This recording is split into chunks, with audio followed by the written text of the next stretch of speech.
Sen gedenden sonra saatler dayanıp vaxt keçir ürəyim isə həmin yerdədir. Hamı deyir ki hər şey unudulur, sənin adın niyə hələ də məndədir? Bir zaman əlimdən tutan əllərim indi başqa bir ömrə sarılıb. Bəlkə mən isə gecələr pəncərə önündə səni ulduzlardan soruşuram yenə. Hamı deyir zaman yuyur izləri, mənə isə hər gün sən gəlirsən. Bir yarımçıq söz kimi qalıb içimdə, səni buradan yenə səsləyirəm.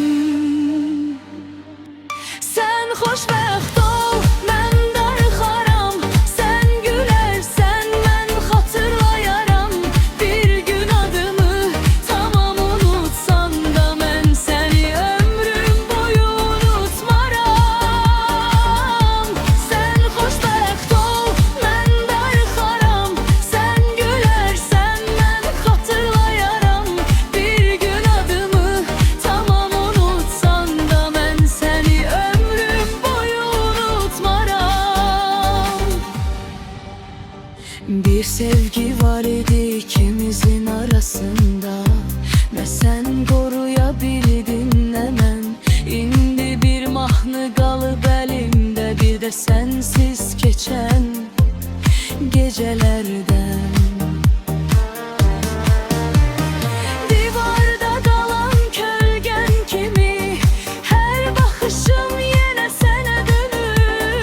Dilimdə susan bütün cümlələr sənin yoxluğunda biraz da böyüyür.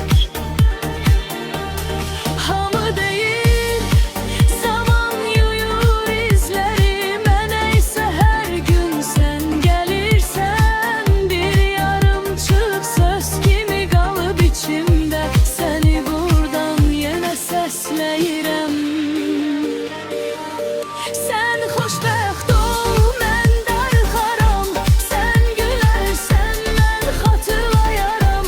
Bir gün adımı tamam unutsan da, mən səni ömrüm boyu unutmaram. Sən xoşbəxt ol, mən darıxaram. Sən gülərsən, mən xatırlayaram. Bir gün adımı tamam unutsan da, mən səni ömrüm boyu unutmaram.